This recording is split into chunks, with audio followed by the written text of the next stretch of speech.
I just felt like I escaped death. Hey guys, welcome back to my channel. So in today's video, I want to talk about something that happened to me as a child. It was pretty scary and traumatizing, and I just want to share it with you guys and see what you have to say about it. So let's get right into this. First, let me give a quick shout out to my very much appreciated Patreon members. You guys are awesome, and if you want to get to know me a little bit better, check me out on Patreon. I do weekly updates and there's tons of exclusive content over there. So growing up, I was really adventurous.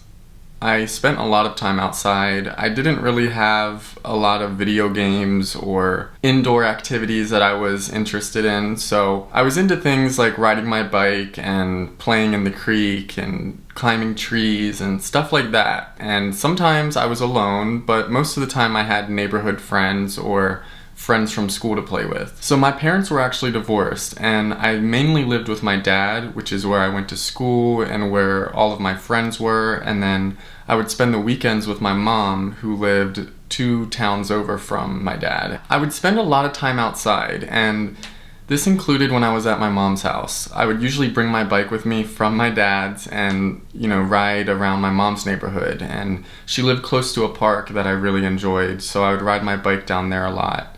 And looking back at it now, I probably shouldn't have been alone at that age. I was 7 years old, but I had a lot of freedom growing up, and that went with my dad and my mom.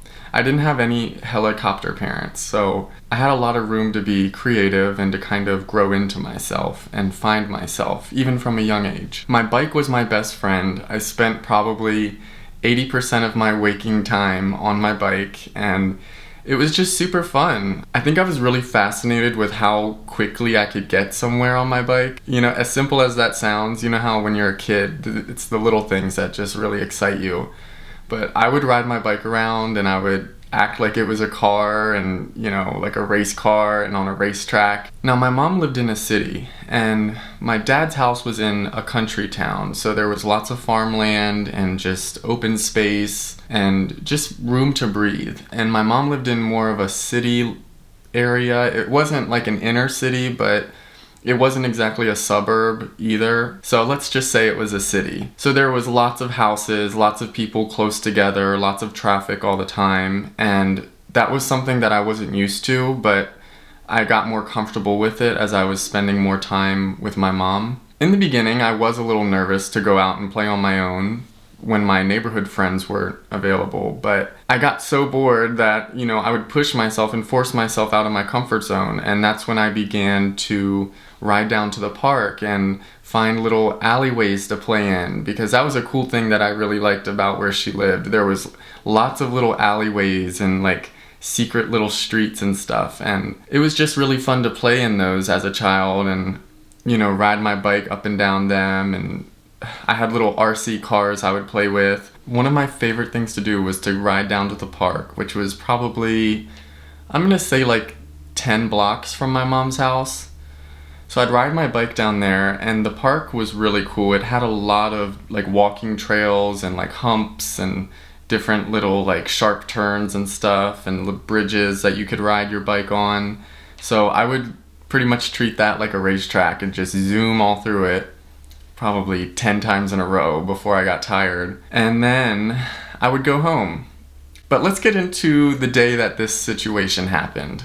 So I was 7 years old, and it happened to be a day where the neighborhood friends where my mom lived were all busy. And those were the days where I had to use the home phone and call their home and say, hey, is Billy available? Hey, is Shelly available? The good old days. Yeah, it happened to be one of those days where all of my neighborhood friends at my mom's house were busy. So I was bored and I'm like, okay, let me just go ride my bike around and find something to get into, find a new street or an alley, find something, just because I was bored. So I got on my bike, I told my mom, hey mom, I'll be back in a little while, I'm gonna go ride for a little bit.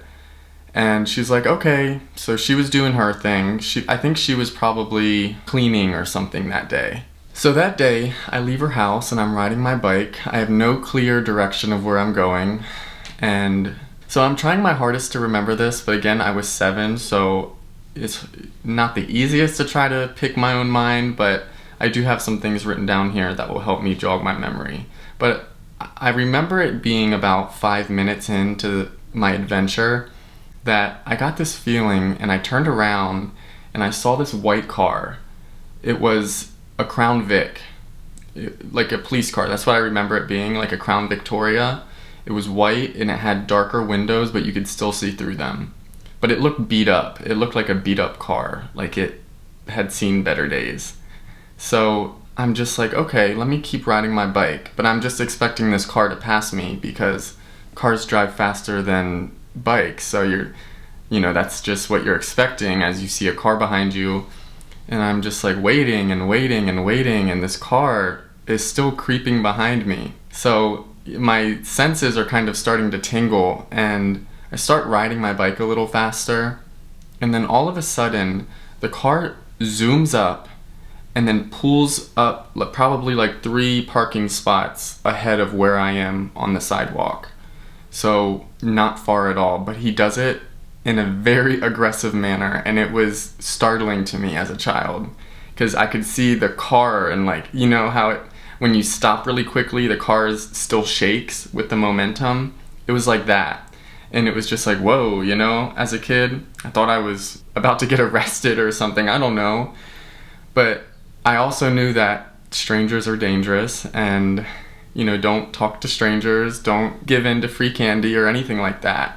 So I'm like, okay, I'm gonna keep riding my bike. So I look at the car as I'm riding by pretty quickly, and the man is like, I see a man. All I could see was that he looked mean, like angry and mean. And he had his hand on his car door, like he was getting ready to like push the door open, like really quickly. And he also had his hand still on his wheel. So it was like this. And then all of a sudden I whip a U-turn on the sidewalk and start riding back towards my mom's house super quickly.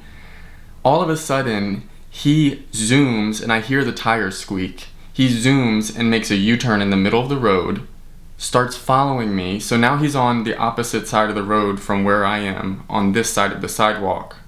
Starts following me, and I'm like, oh my gosh, what do I do? Because I'm thinking with my 7-year-old mind, what can I do? I feel like I'm in danger. I just ditch my bike, I get off of it, and I start running as fast as I can.